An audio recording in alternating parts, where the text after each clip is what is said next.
Dans cette vidéo, je vais vous raconter mon expérience avec Anne Tufigo, qui est, il me semble, la voyante la plus connue en France en ce moment. En 2018, et ça fait déjà presque 10 ans, alors je pense que j'ai suffisamment de recul également pour pouvoir vous valider ou pas les prédictions qu'elle m'a faites. La rencontre avec Anne Tufigo, ça a été une des rencontres les plus intéressantes de ma vie. Quelques prédictions que Anne m'a faites qui se sont réalisées. Voilà. Anne m'avait dit qu'à 30 ans à peu près, je rencontrerais, on va dire, le premier amour de ma vie. C'est arrivé. Voilà. Elle avait prévu qu'il parlerait pas français, il ne parle pas français. Elle avait prévu aussi que je vivrais dans un château. Alors ça, j'avais vraiment du mal à le croire à l'époque.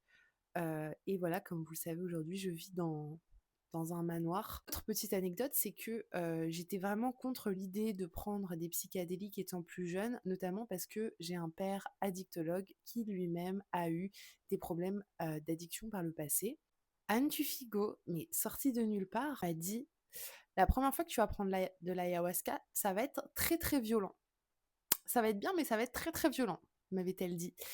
Et oui, ça n'a pas loupé puisque à peu près 7 ans après cette prédiction, j'ai pris de l'ayahuasca et ça a été violent dans le sens où c'était le retour sur terre qui était violent parce qu'en fait, j'étais partie tellement loin. Ma vie n'a plus jamais été la même de toute façon après, ces quelques cérémonies. Voilà, donc ça me tenait à cœur de faire une petite vidéo à propos de Anne Tufigo parce que c'est une personne qui m'a beaucoup aidée dans ma vie. Même ses prédictions, finalement, aujourd'hui, résonnent fort encore en moi.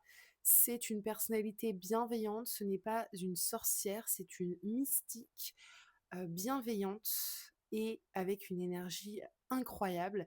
Et je vous recommande vivement d'aller regarder ce qu'elle fait, son contenu, les podcasts qu'elle a fait, et cetera. C'est une dame d'une beauté inouïe, intérieure et extérieure. J'espère que je la reverrai un jour. Et Anne, si tu vois cette vidéo, bah, merci à toi en fait, Anne. Toutes les personnes qui disent que Anne Figo est une, scammeuse ou je sais pas ce que les gens vont aller inventer. Quand on sait pas, c'est mieux de la fermer parfois, vraiment. Quand j'étais petite, il y avait un graffiti en face de ma chambre qui disait: «La vie, c'est l'art de la rencontre» et cette phrase ne m'a jamais quittée.